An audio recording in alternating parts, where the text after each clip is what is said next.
उसे देखते ही अतुल का शरीर कांप उठा। उसका चेहरा बिल्कुल वैसा ही था जैसा वो अपने सपनों में देखता आया था। अर्चना, ये तुम्हें क्या हो गया? अर्चना की आंखों से आंसू बहने लगे। मैं अब इंसान नहीं हूँ।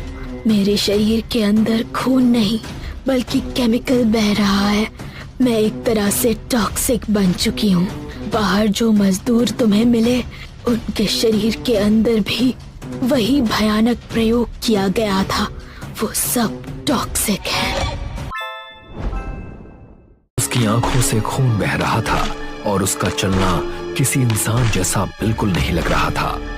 ये तो किसी भी एंगल से इंसान नहीं लग रहा। तान्या, ये तो बिल्कुल जीता जागता ज़ॉम्बी लग रहा है।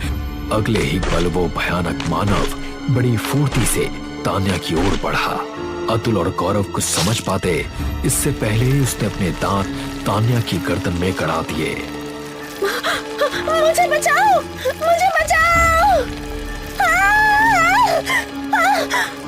अतुल और गौरव उस ज़ॉम्बी जैसे मानव को तान्या से अलग करने की कोशिश करने लगे, लेकिन उसमें अमानवीय ताकत थी। उसने एक ही झटके में दोनों को हवा में उछालकर पीछे फेंक दिया। तान्या चीखते चीखते वहीं दम तोड़ देती है। अतुल और गौरव उस ज़ॉम्बी जैसे मानव को तान्या से अलग करने की कोशिश करने लगे, लेकिन उसमें अमानवीय ताकत थी। उसने एक ही झटके में दोनों को हवा में उछालकर पीछे फेंक दिया। तान्या! अतुल की आंखों से आंसू बहने लगे।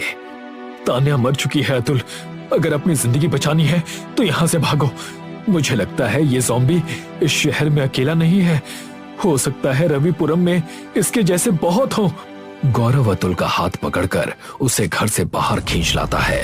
तभी वो ज़ॉम्बी जैसा दिखने वाला मानव भी बाहर आ जाता है और एक भयानक आवाज निकालने लगता है। ये कैसी आवाज निकाल रहा है? ऐसा लग रहा है जैसे ये किसी को चेतावनी दे रहा हो, जैसे किसी को बुला रहा हो। अतुल ने कांपते हाथों से गैस कैप्सूल जमीन पर फेंक दिया। अगले ही पल जोरदार धमाका हुआ। काला जहरीला धुआं चारों ओर फैल गया।